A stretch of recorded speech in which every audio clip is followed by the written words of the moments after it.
And even if you say it, oh, we're live. Good morning. Hello. Yeah. Theodora, hi. Hi, everyone. Theodora. Theodora. Okay, guys, just, I don't have the microphone for some reason, doesn't work, whatever, you can hear me. So, everybody who is with us, we have extraordinary, absolutely extraordinary webinar. Today it's not a webinar, obviously, because webinar is what we get used to somebody's moving one slide, another, and after this. So, thank you, and go on. It's not going to happen today or tonight, depends on where you are. We have David Amerland today. We have Gina Fidel, Theodora Petkova, and Zara. And I can't miss it. And I have to say, Zara, thank you very much. Without you, this particular event wouldn't happen because you introduced me to David. Okay, I'm not going to talk a lot today because I don't have microphones. What are we going to do? We're going to do, well, today is no slides. So what we're going to do, 5-7 minutes, we have chat, which we were doing anyway, we just keep going. So we will wait for more people because people are usually late.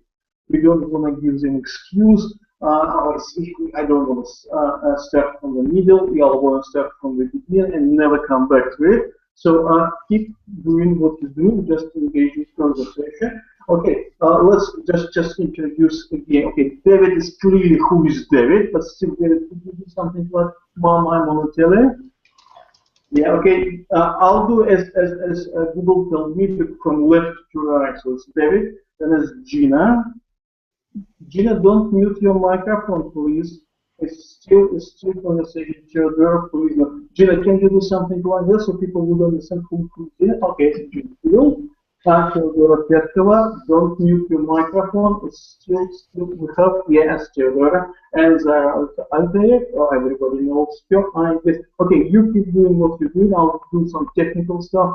5-7 minutes engagement conversation, and we'll start our presentation. Go on. We were talking about shortcuts. Yeah. It feels a little different now. And brain shorts.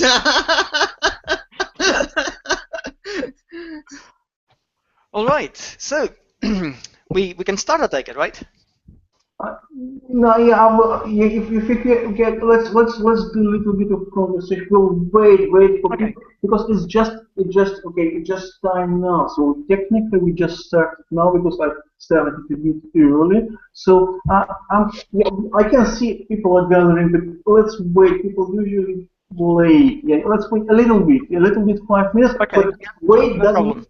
You're silent. You keep talking. You won't start presentation yet, okay? Okay, sounds good.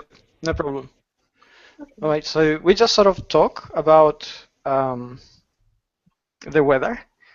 No, the weather. Okay, yeah, well, we can do how the weather. Well, you know what? One thing that happened this morning was Eric Inga of Stone Temple Consulting posted a really wonderful article about rank brain, what it is and what it isn't, because he wanted to do some myth busting about how it actually works, and I thought that was a very important thing. That's on the Stone Temple Consulting website and also on Google Plus if you follow Eric, and it is about relevance matching.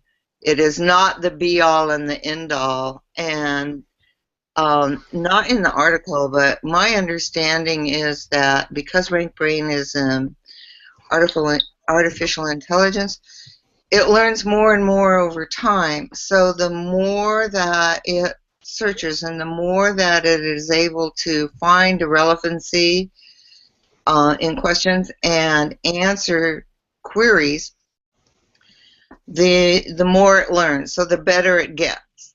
So I think, you know, from a user perspective, when we're doing things on a website, it boils down to the secret that David's going to tell us about in just a few minutes, but also just about being clear and being yourself and being precise. And one of the things I mentioned here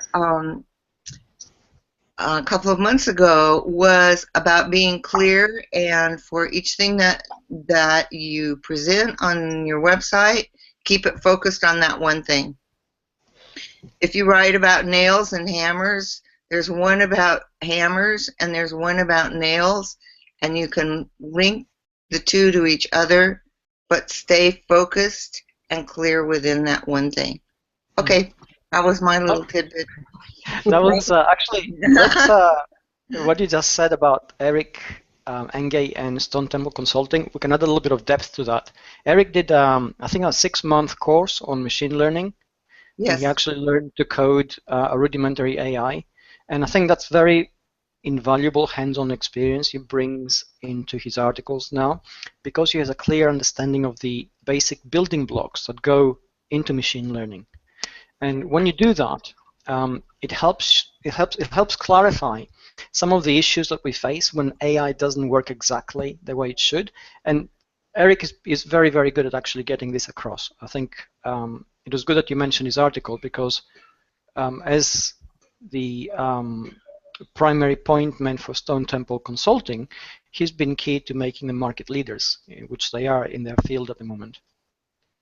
What two things happen is their very detailed, structured research and the analysis of the research that they do. And then Eric has a very wonderful gift of presenting very clearly. It's Yes. a good teacher. Yeah. Yeah. Yeah. I saw him in New York when he was actually presenting at the it was one of the SEO events a couple of years back, and he was really good. He actually was able to demystify fairly complex things very quickly, and he's very engaging. He's very, very self-deprecating. He doesn't take himself very seriously, and I think that's really refreshing. Okay, just guys who are joining us, we haven't started presentation yet. We're waiting for you. I can see viewers. So we haven't started. We just started. We're waiting for you. We'll be waiting for 2 more minutes, and we'll start presentation. So Okay. and only one comment on rank brain. Seems Google doesn't know what is rank brain, and Eric and it does. Yes. Well, Google is a very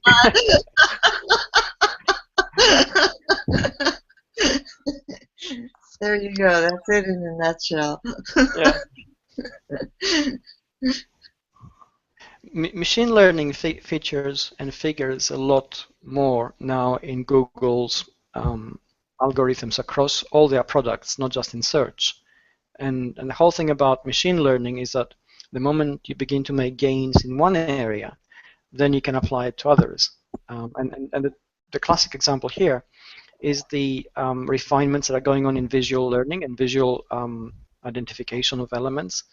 And as you improve your visual recognition algorithms, then they also apply to search, because then you can see objects and entities within pictures and so on, and that also becomes an element of search which begins to surface. So we must remember that there are overlapping benefits to machine learning breakthroughs across the entire area.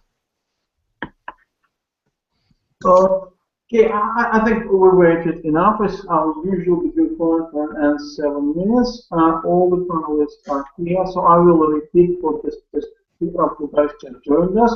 So we have David Amerland tonight, depends where you are, and we have Jimmy Fiedel, we have Theodore and the speaker is David. And the rest of us. Okay. Oh yeah, we have another guest. This is our regular. This one. He's from Pakistan. I used to call him SEO guy, but he's not SEO guy. Sorry, this again.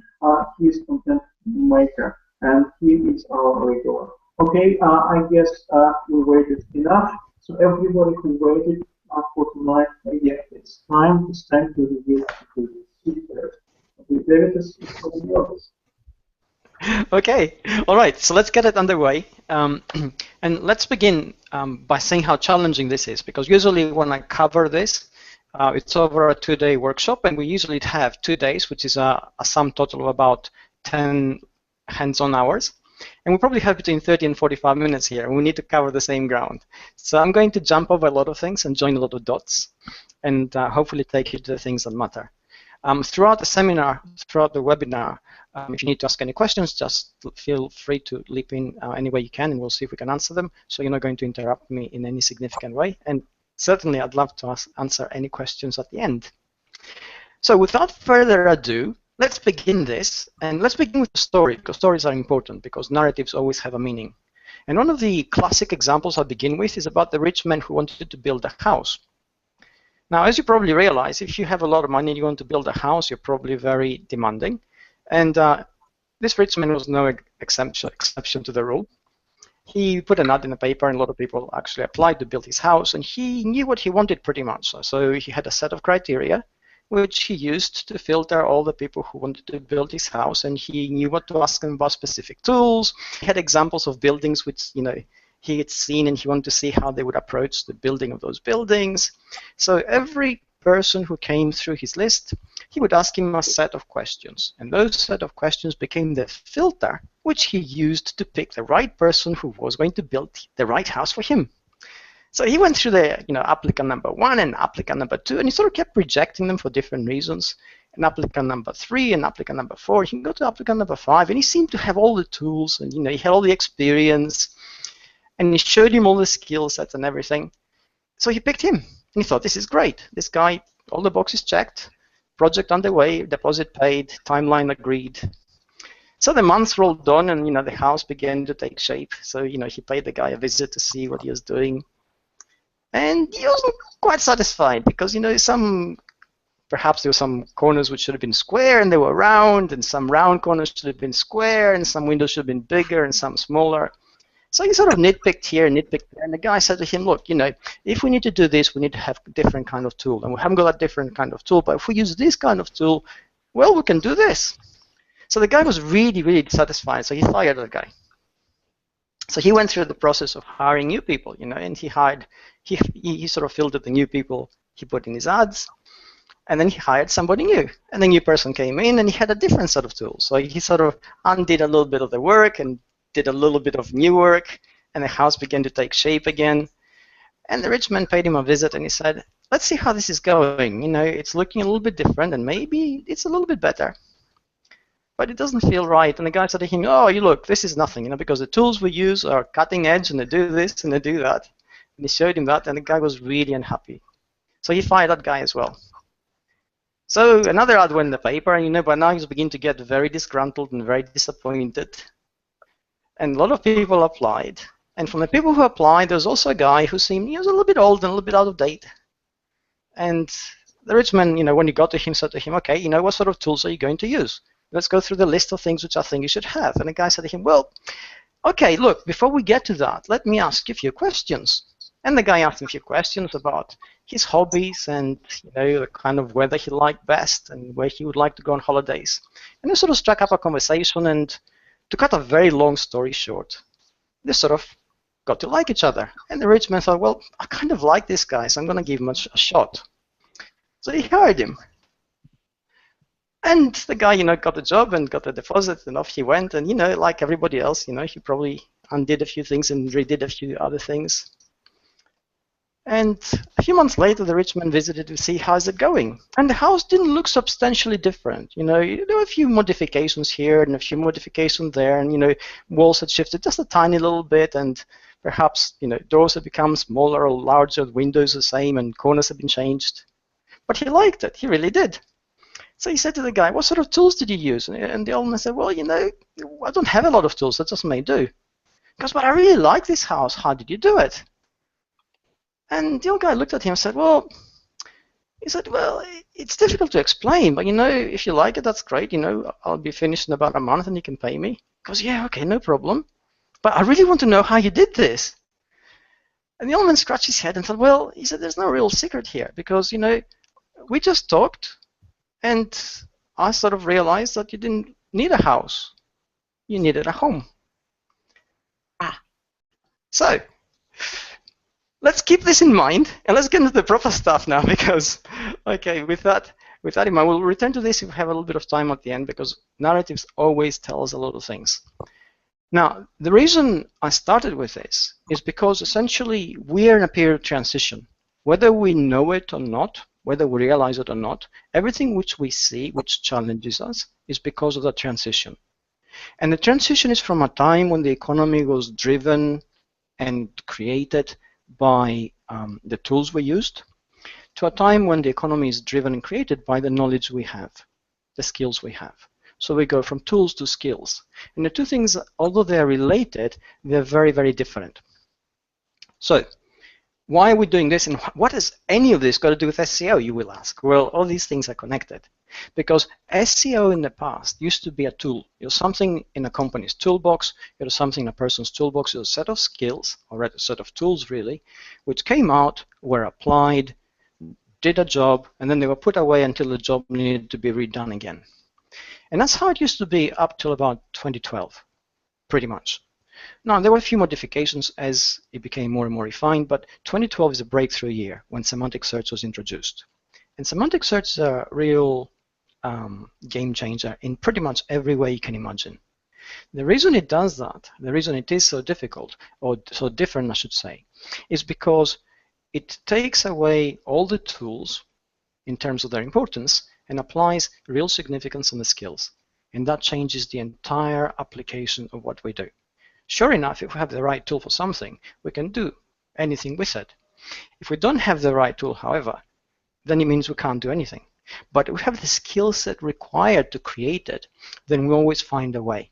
And that essentially is the core message of semantic search. It's what makes it so powerful, but at the same time makes it so challenging, because it almost seems to mutate and change every time you look at it. And the things which you're certain about become uncertain. The things which you thought you knew, now you question their effectiveness.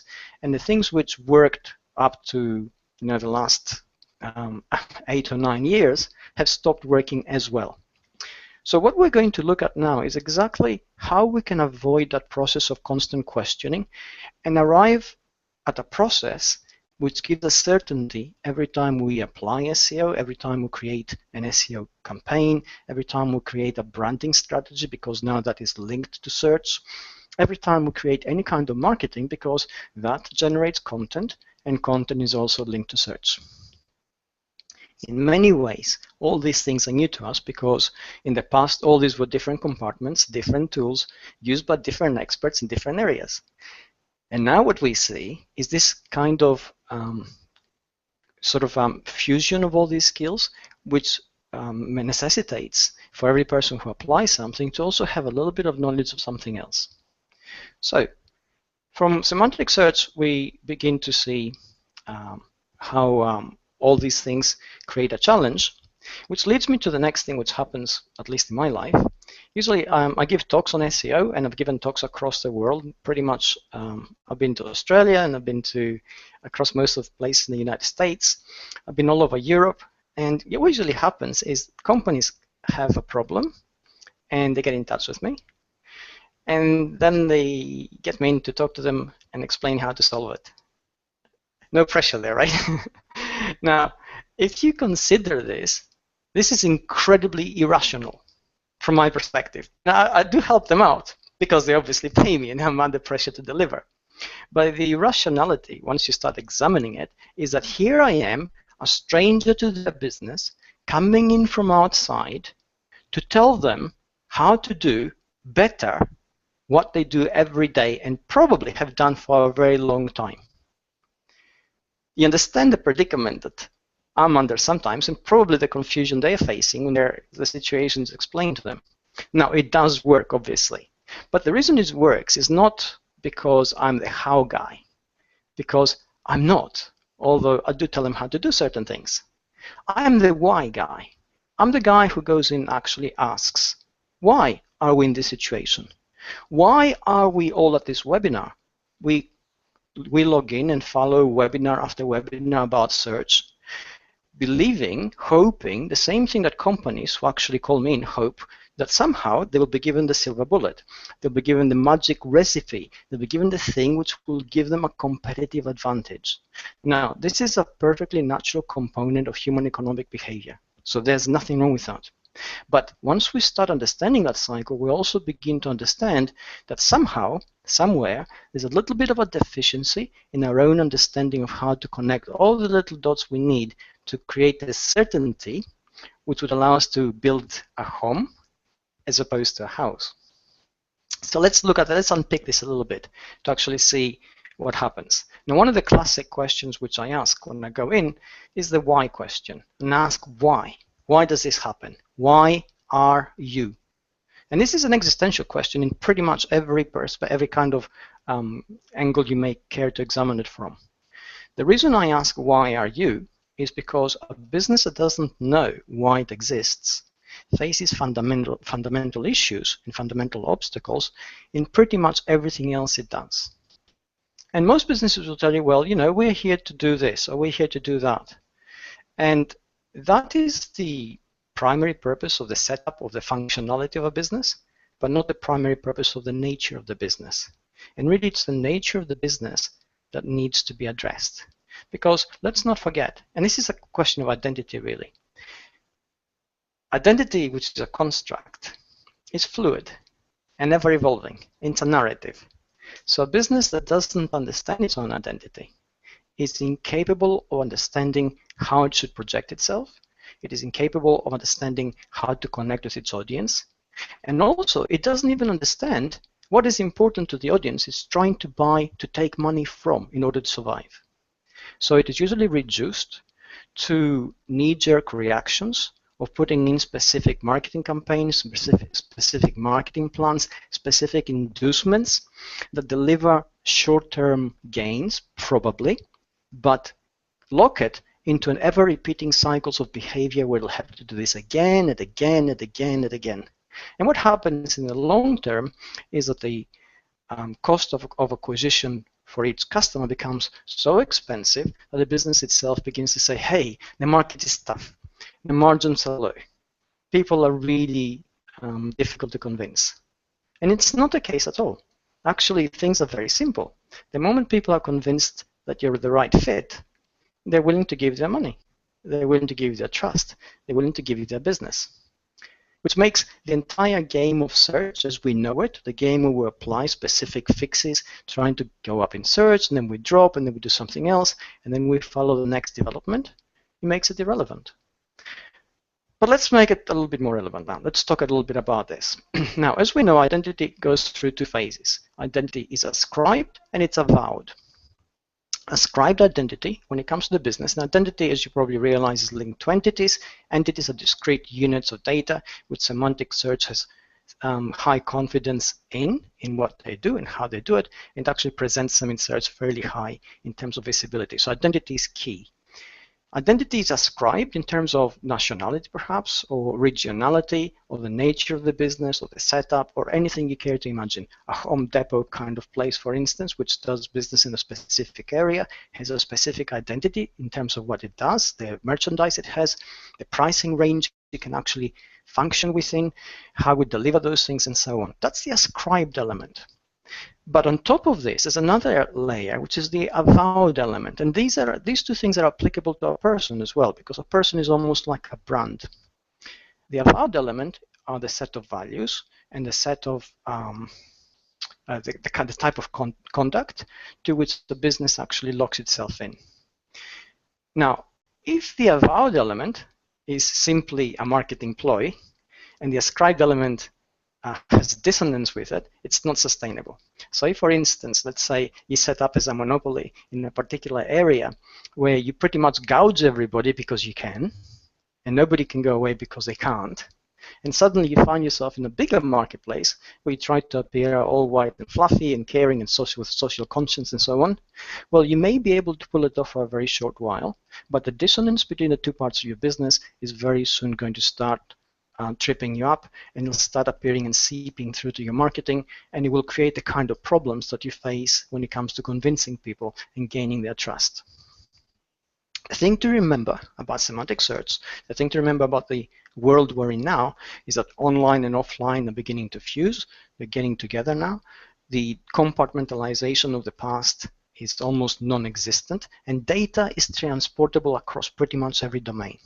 So what you do in one area pretty much becomes visible in another.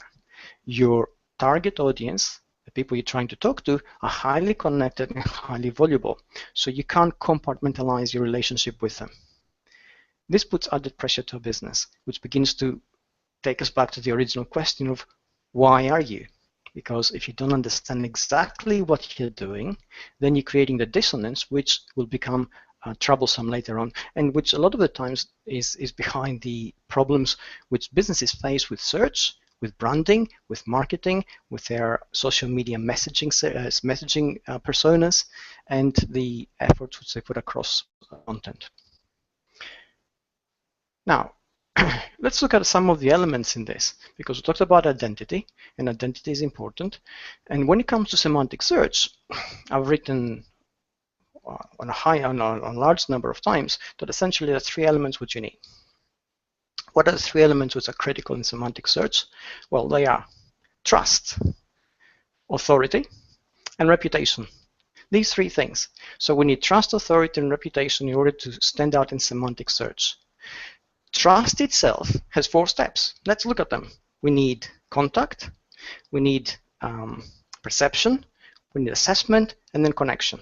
These are 4 steps, and there are a lot of variations of trust in terms of the flavor and the context and the cultural experience.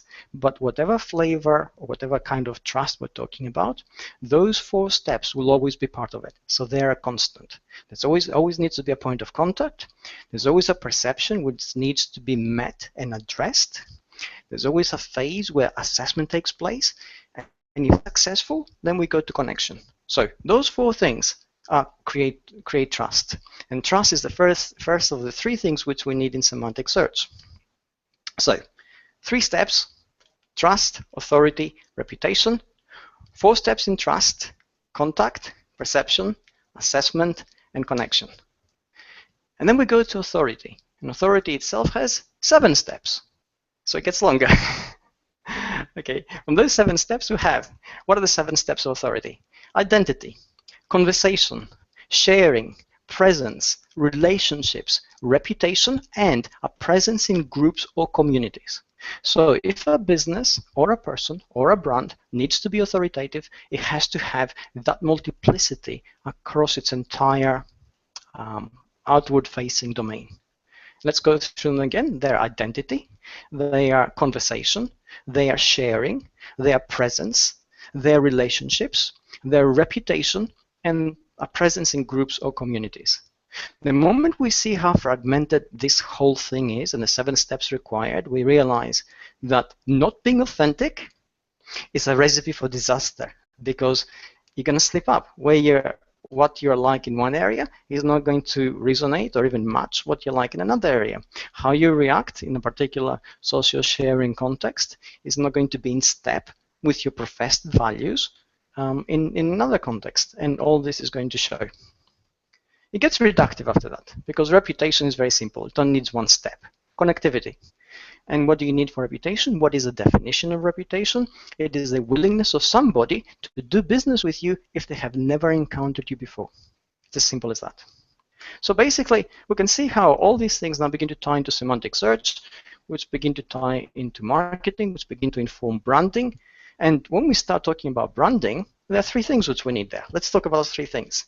And let's talk about the fact that branding is essentially a psychosocial effect which requires what? Familiarity, confidence, and trustworthiness.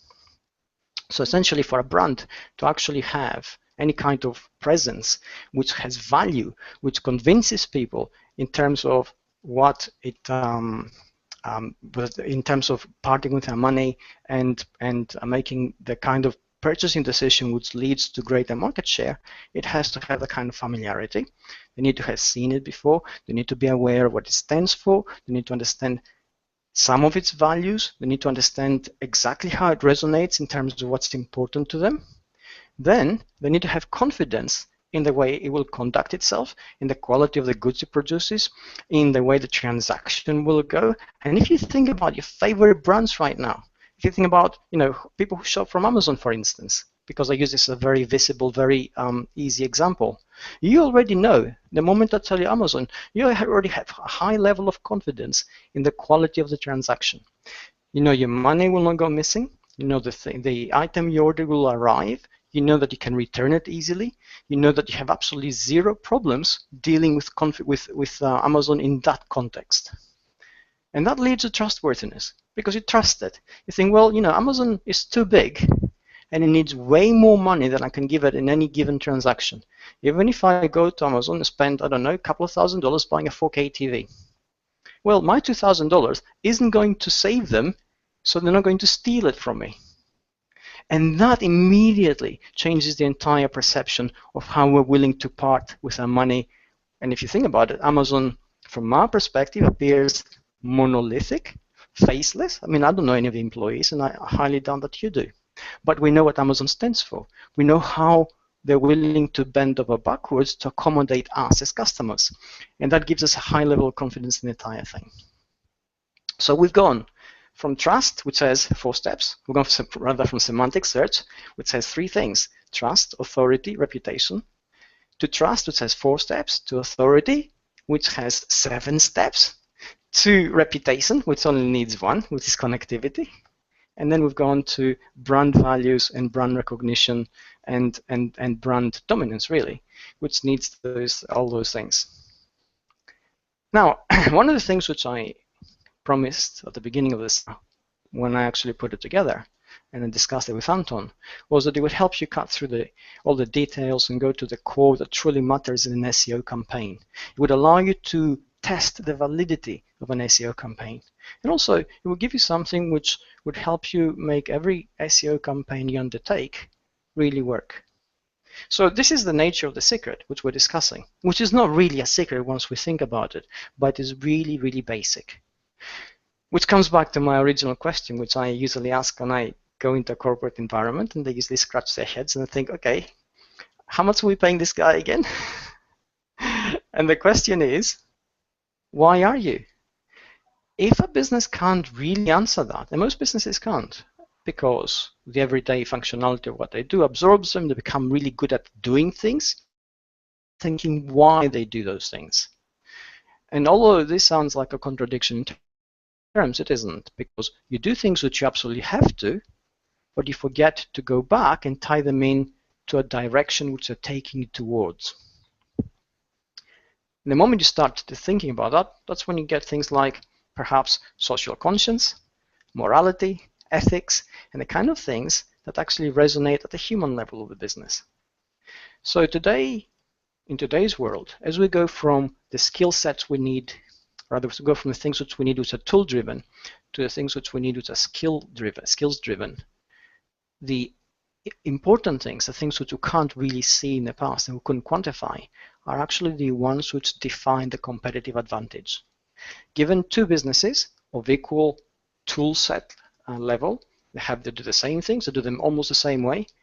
If one of them is better at being a business because it has a conscience, that's the one we're willing to do business with. And the other one may be as good technically, but if we think that it's a kind of business that we don't really like, we don't really know, we don't really trust, we don't want to do business with it. And that's the greatest difficulty we face when it comes to search, because creating visibility in search is insufficient if that visibility isn't also linked to the perception that the business has qualities such as good, such as viable, such as human, such as trustworthy.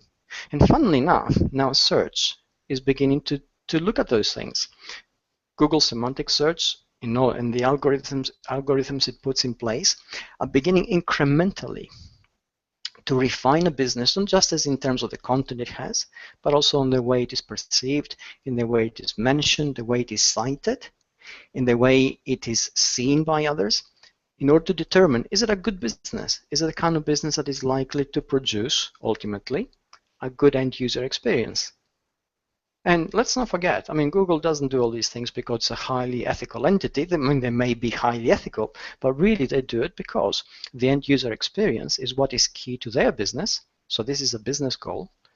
And if we are happy with the results, then we're likely to continue using their brand, which is good for them. And obviously, the more they refine that, it's good for us as well. So, secrets. Back to the secret of why a business, how any kind of campaign, any kind of business will work. It comes down to identity. And the question is the identity refined?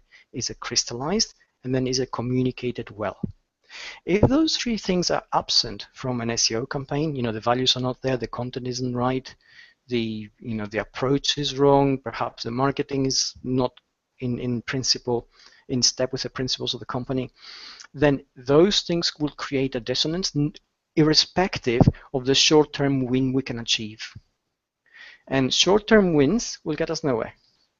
This is something which for a long time has plagued search in the past, and it is beginning to slowly fade away because most businesses now have an ongoing relationship.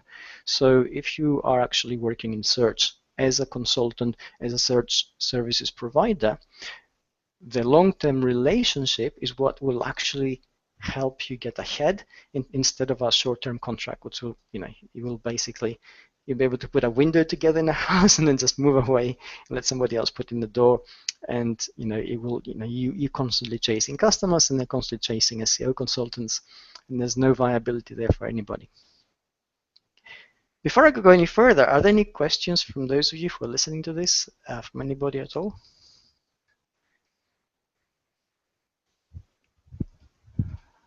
Anton, have we got any questions? We've got a lot of comments, but for particular questions, I don't know, guys, do we have any questions? So far, if we have questions, yeah. I guess. Plenty of comments. Okay. David, would you mind just repeating those three about the identity and crystallizing and refining? Yeah, I just got one thing. David, yes, sorry, go on. When you're pitching up things, can you be a bit slow, because we're making notes here, and the things goes, they all mix up. Okay, I'm sorry. You need to be a bit slow with that, right? I will try. Okay, actually, you're absolutely right, and I apologize. I get very excited about these things, and the more excited I get, the faster I talk. And usually what happens, when I'm on stage, I move around a lot. So the faster I move, the slower I talk. But I'm sitting in a chair here, but I will try, I promise. We give you permission that you can walk in the room. We don't mind with that, but be a bit slow, okay? Okay, all right, no problem. And yes, Gina, basically with any kind of identity, we need to know, first of all, what is the identity of the business? What is it there to do? What are the values that drive it? What is it important to it? And also, what is it trying to achieve in terms of its long-term aims? And obviously, we can say that any business is there to make money, which leads us to the remorseless logic of maximization of effort. But if we use that in a short-term basis, that is a very short-term and very short-sighted approach, because maximization of effort is always a long-term gain and a long-term game, as opposed to something which I need to do here, now, with this one single customer.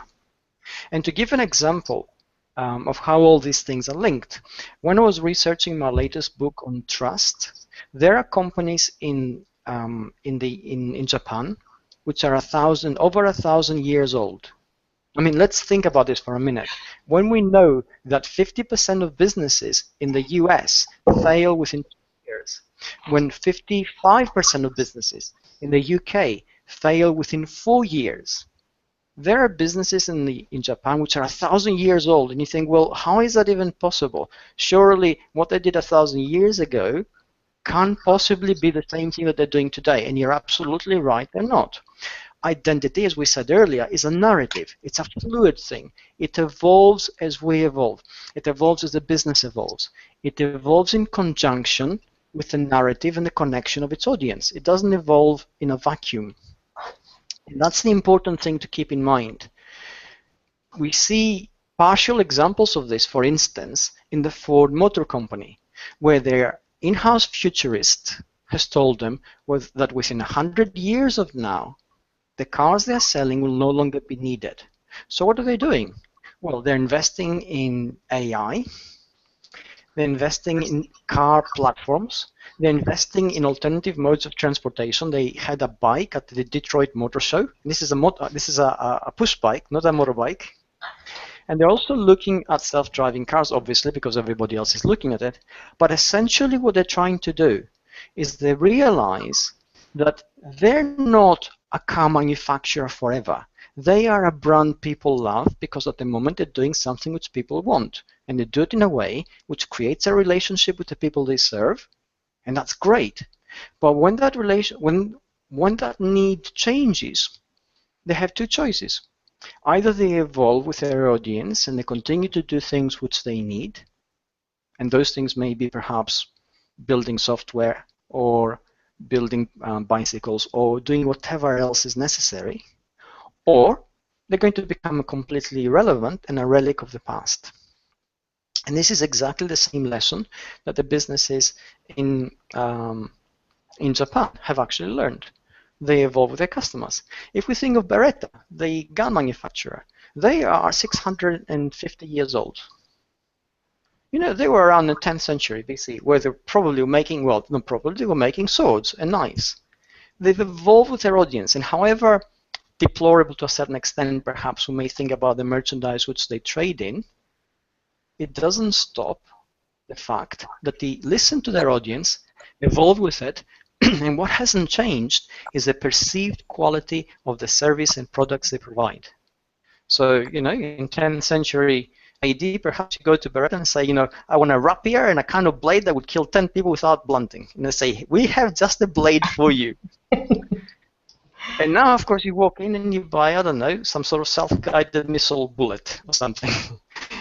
But the fact remains that, you know, they have actually listened to their audience. In a classic example, if a little bit, you know, deplorable, of Europe's violent past, of the kind of service and company that actually has validity and values.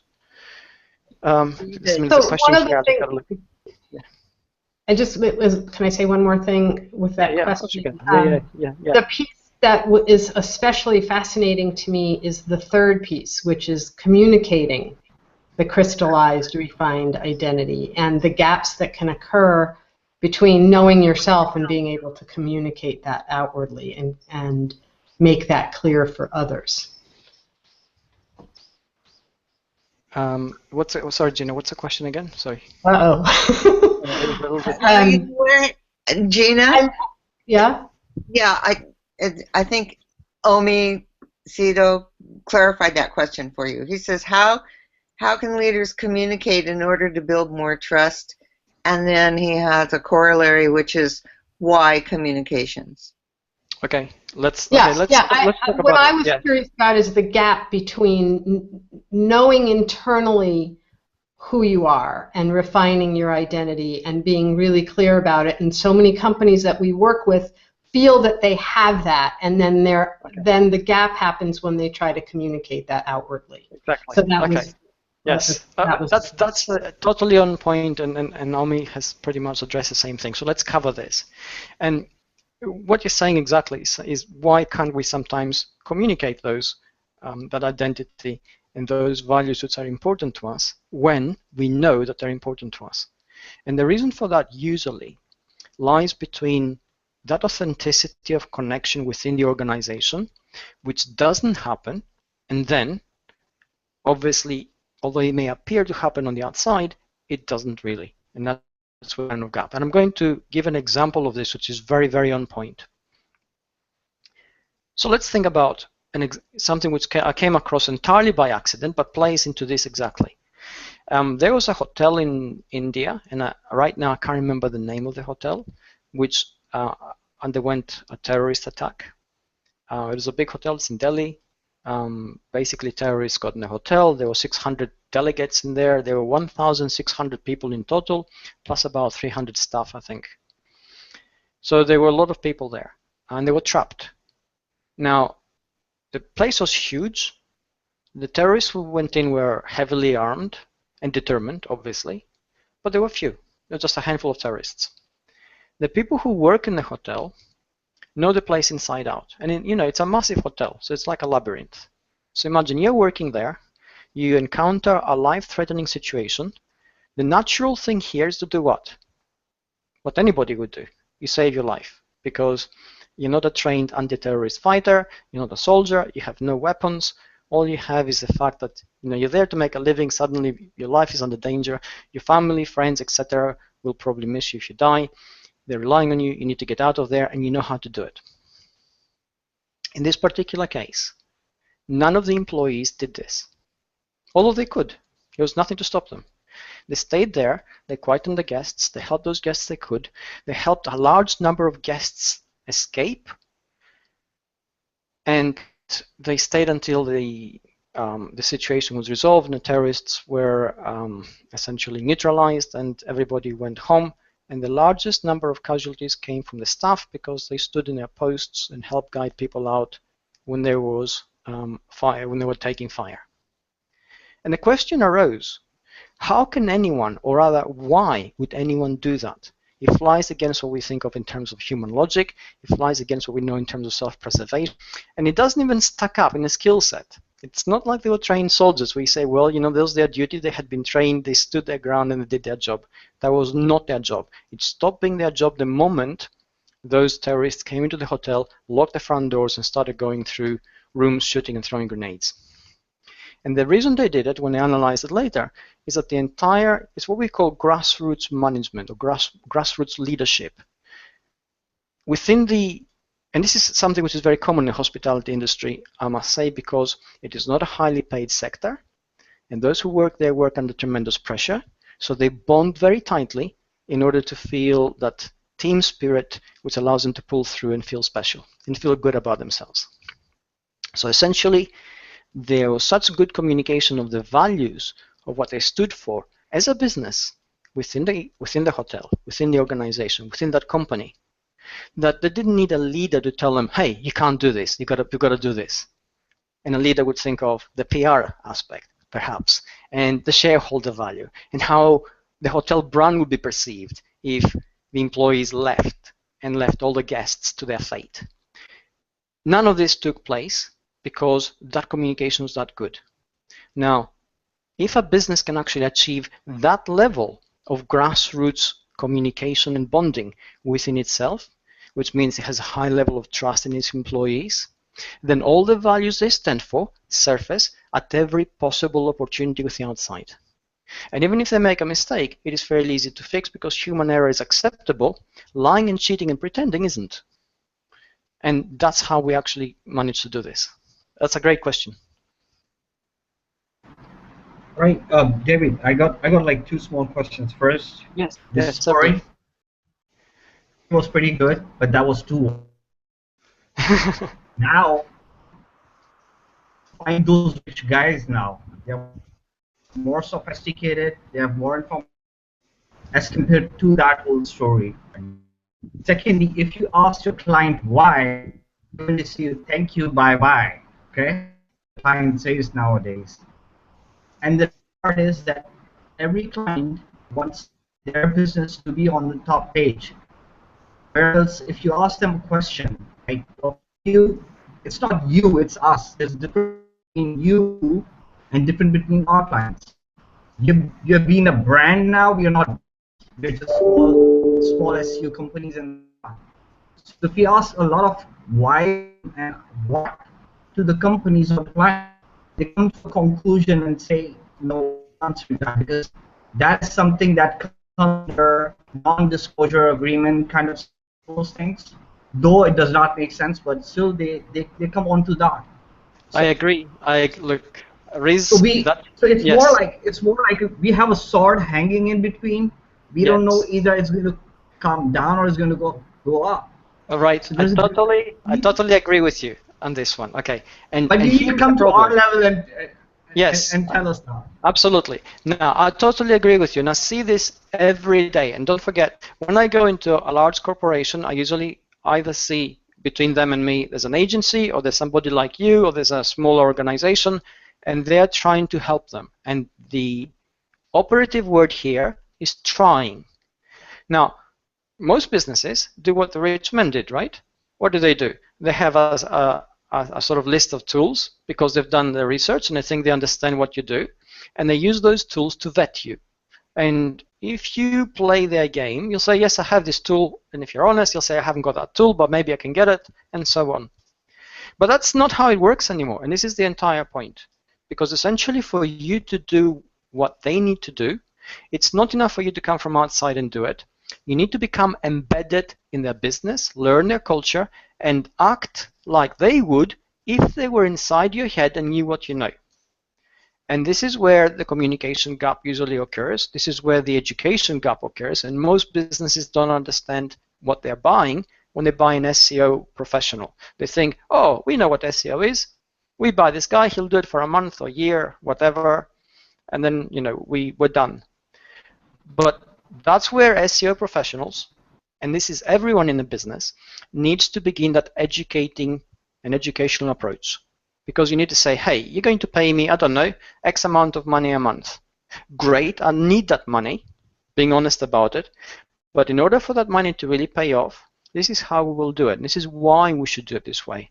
And I know you think that you know best, but you don't really, because that's why I came in. I'm the pro. I'm not going to tell you how to do your business, but I will tell you how I will use the skills that I have and the knowledge I have to achieve what you want.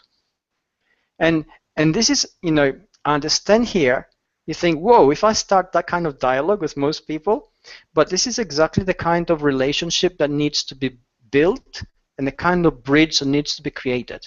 And if you don't do it, this is what happens, and I've seen this happen time and again.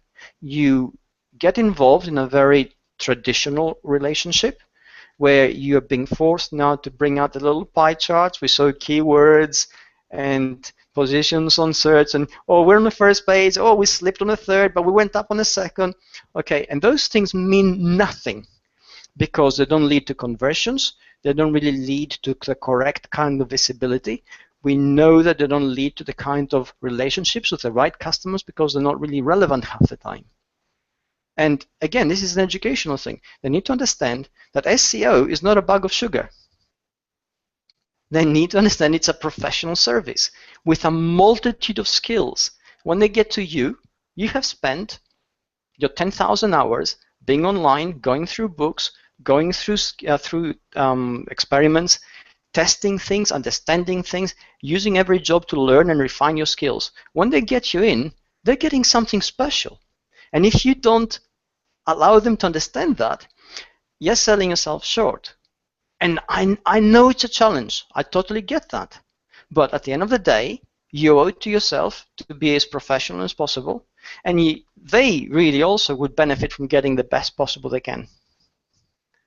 I hope that answers your question. And I feel your pain. I know totally what you're saying. What I got to hear from somebody yesterday, day before yesterday, not yesterday, there was two small things.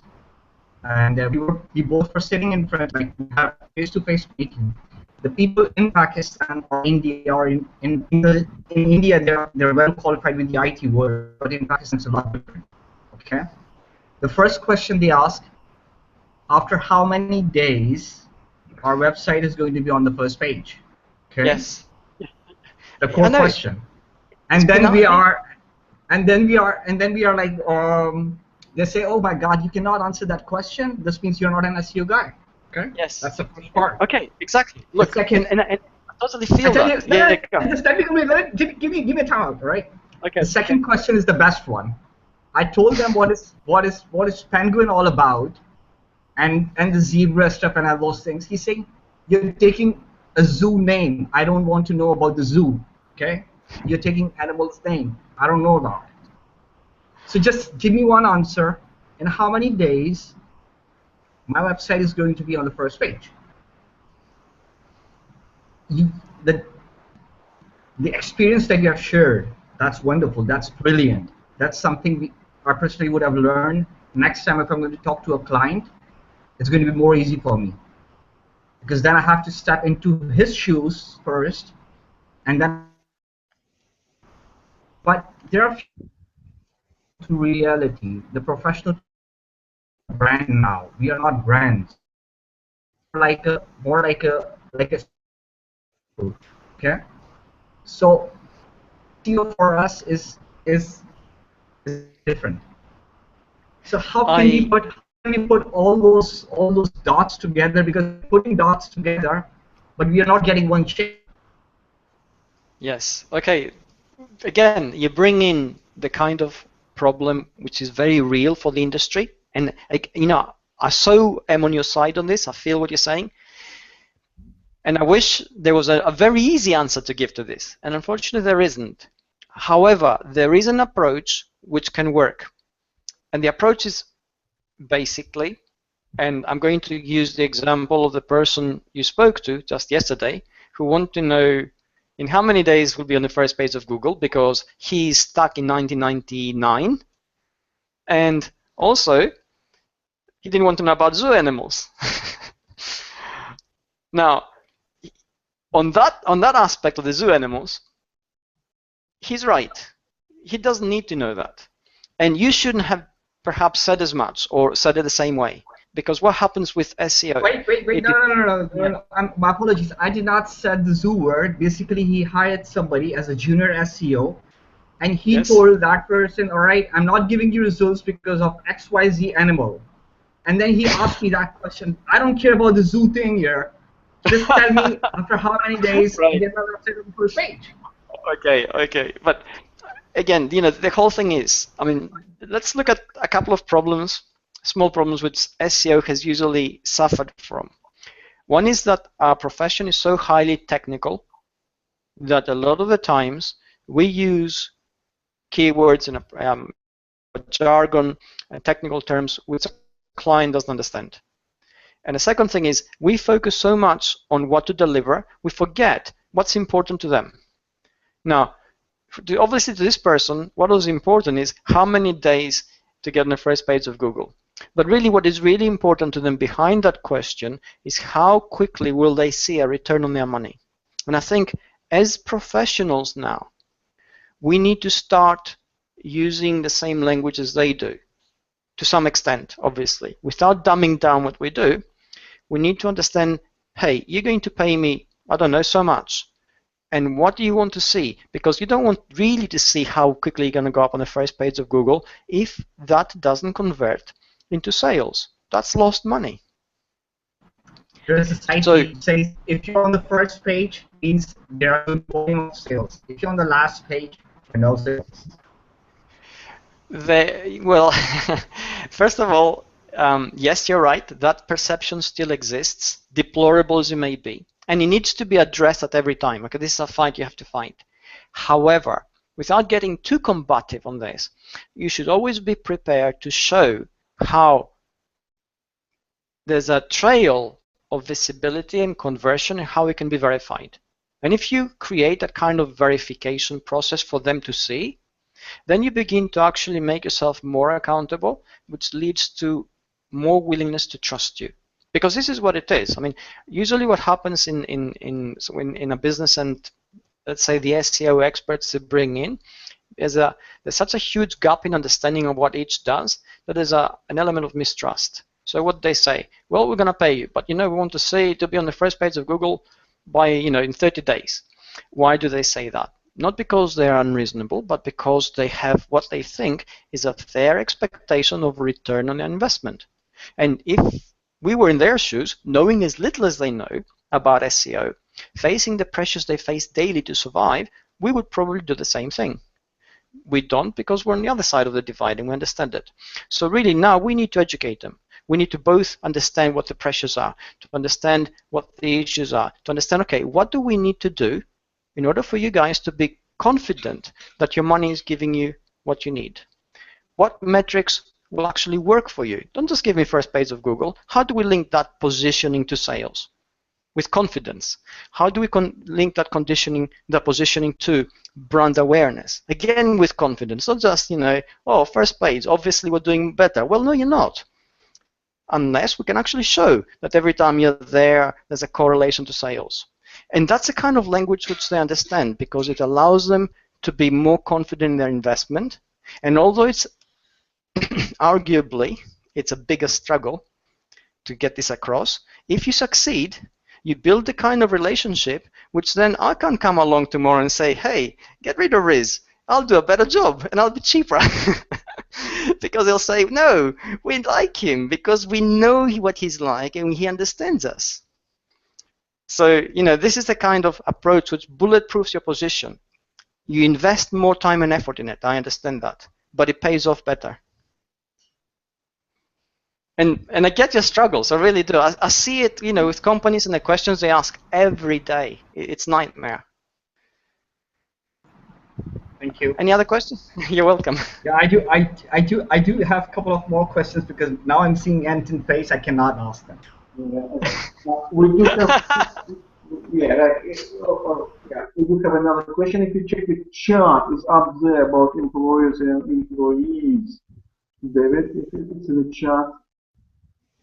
Yeah, I answered that. I answered that a bit earlier when I responded to Gina. That was also the same question about how it can be done. Yeah. I want to underscore what you just said, David, because it applies. Because, as you know, and I hope everyone else here knows, I am not a technical person, but I am a skilled writer. And the same sorts of things happen. Questions apply when people they want, will it happen tomorrow? If you write the copy instead of what I say, how will I know? And I think for everyone, one of the best things you can do is, one, repeat that it does take time, and two, that with the clients that you do have, that you measure consistently, that you take that very first picture before you do anything, and then start recording the changes as time goes by, and to see one, what the effectiveness of what you are doing is, and two, to illustrate to your clients, look, this is working. I told you it would take time. It's for some people it's a week. For other people it's 3 months. But it's like congratulating those clients for the patience and the understanding that they have to take those appropriate steps. Yes, you're right, and it does take time. And I think one of the traps we fall into is because we tend to think that anything that has to do with search is purely digital. It's quick. It's going to be somebody pushing a button, and that's a cause, and it's going to have an instant. It doesn't work like this. First, and non-digital, online and offline, have now merged. Secondly, we're talking about reputation, we're talking about brand awareness, we're talking about visibility, we're talking about trust and trustworthiness. All these things take time. They take time because they need to acquire value. They only acquire value if we put in effort and time, obviously. And that's when they begin to pay off. So, if we go back to what actually makes a brand work, it's 3 things. It's familiarity, confidence, and a sense of trustworthiness. It doesn't matter if for a particular search term somebody comes on the first page of Google. If I've never heard of them, I'm really not willing to take the chance with my money because I don't have an infinite supply of cash and I don't want to go into a struggle of getting into an uncertain transaction. But if it's if we see Amazon, what do? We don't even think about it. We click to buy. If we see eBay, even though eBay is a massive thing with a lot of anonymous people in it, the eBay structure actually creates that trust, that kind of familiarity, that kind of confidence, and a sense of trustworthiness in that our money will be returned if things go wrong. So it's those 3 things which for a brand really need to work. They need to work for a person. They need to work, they work in personal relationships. Whom do we trust? People we've seen before and we've heard before. We know what they're about. We have a sense of how trustworthy they are. We have a sense of confidence in their ability to judge things and say things. If somebody totally new, we've never heard of before, appears and says something, it may be wonderful, but we're going to ask, who is he? Where did he come from? How does he know this? And it doesn't matter what he said. because we don't know the entity. So really, at the core of search, at the core of SEO, at the core of marketing and branding and success in business lies that identity. It's a question, is it real? And we know real when we have seen it before. We have a way of assessing it. If it's brand new, it could be anything, and we would be unwilling to take the chance. I think the points that you have told today, we should apply on our personal lives first. Yes, that's the you're point. Absolutely, yeah, you're right. Before moving into the clients, because if we are like you being a brand, come first. So if I become a brand first, definitely I don't have to look for the clients. They're going to come. They're going to walk to me. So Riz, I'll tell you something though. I have said the same things pretty much all my working life, and up to about 2010, I was fairly private in my approach because I worked within corporations. I didn't need to have a very public persona.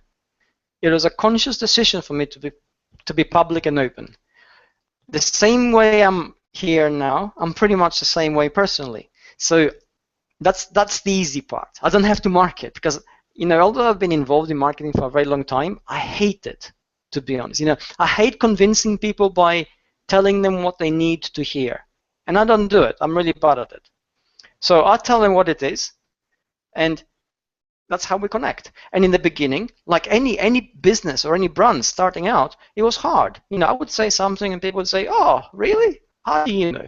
We don't believe you." That kind of thing.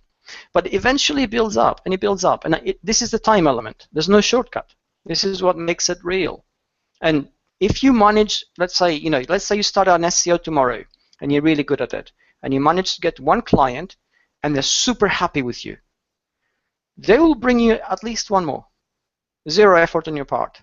The client they bring in is half convinced because they've been recommended.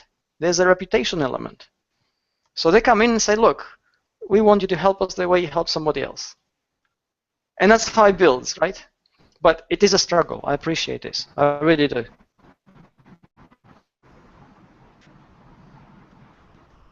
David, there's another very pointed question, and that is things change every day. Well, we know that, but this Dom wants to know: can we look at one place to get updates on SEO?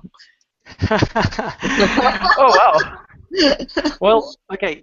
There's two things there, and they are both linked by an old phrase which says the more things change, the more they remain the same.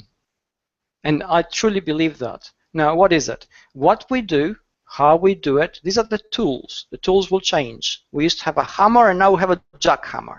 We used to have a jackhammer and now we have, a Caterpillar bulldozer. What each of these things does is the same thing. It digs something or it strikes something. The scale and the way it's done changes.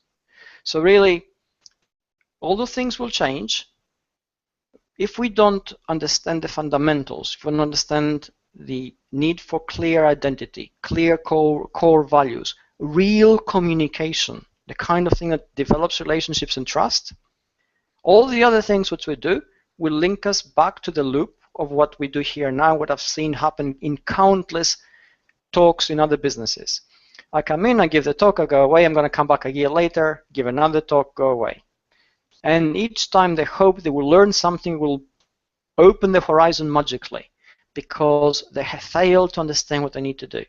So we shouldn't chase search engines, and Google has always said that.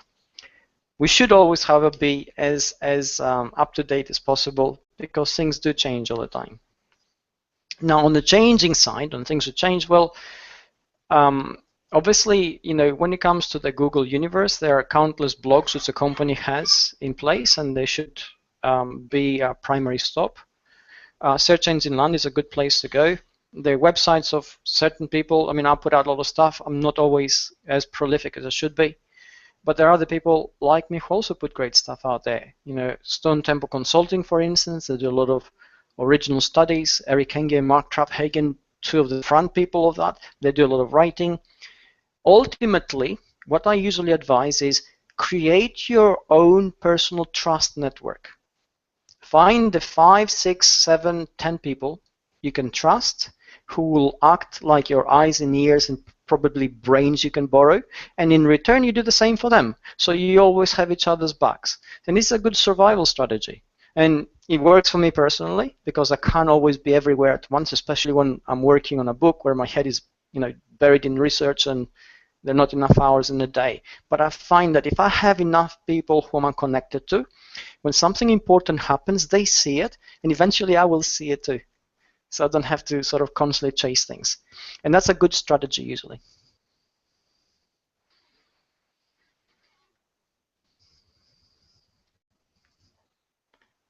I hope that answered the question. Have we got anything else?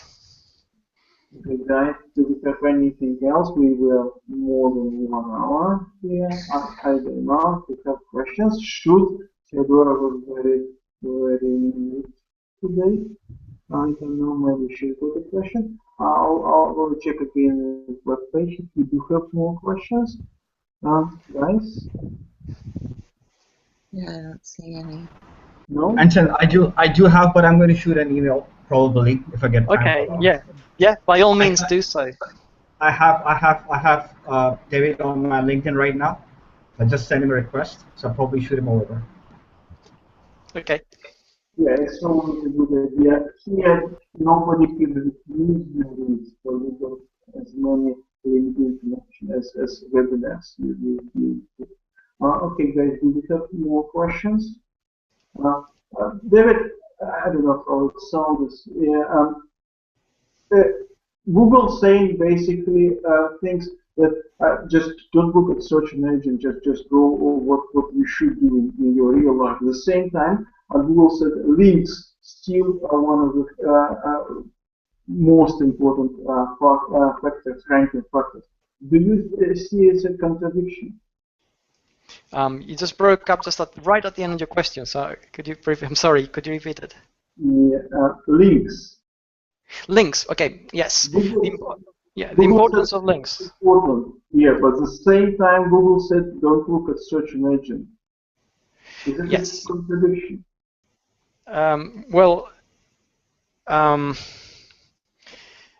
Links have always been important in the Google universe. They will always continue to be important.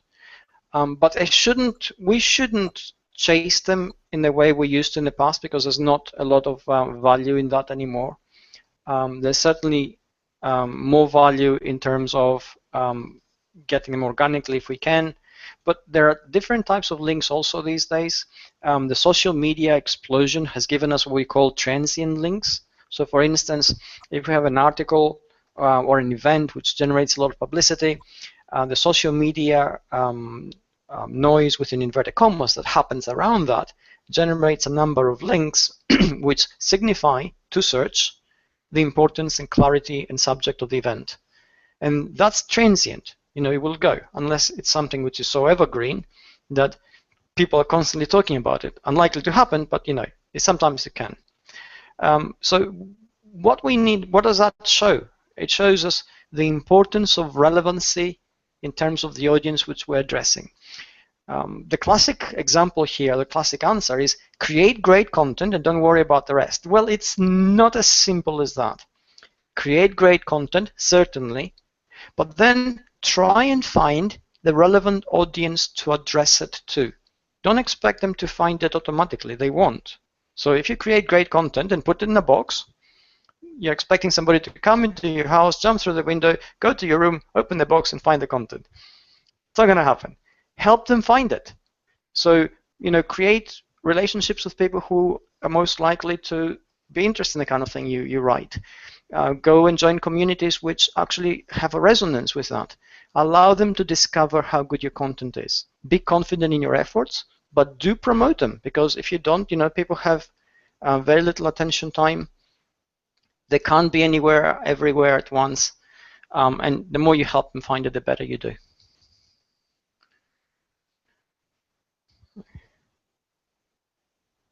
Well, I just want to second that. It's like the audience is without them it's floating in space, as it were. Yeah. And that's what I tell. That's what I tell clients, you know, because they're just like, it's all about me. And I said, "But who's your market?" And they say, "I want everyone to know about me." And I'm like, "No, you know, we have to think about who is really going to respond. What language do you know, what tone do you have? You know, how are you going to talk to the people who really, really are your customers?" And that was a great point, David, and thank you so much for saying that. You're welcome.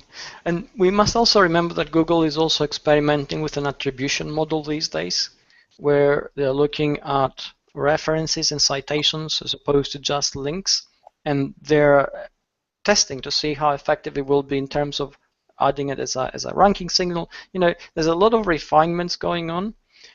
We need to bear them in mind, but all those refinements, all those technicalities are simply aspects of the more ordinary, more human behavior of connecting, sharing, caring about things which we connect about. And these things you can't fake. They have real depth because you can't fake them. So, you know, that's what we should be trying to keep it as real as possible.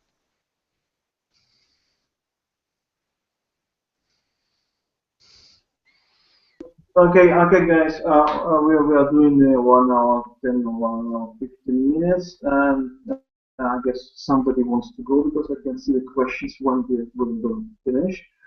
Do we have more questions?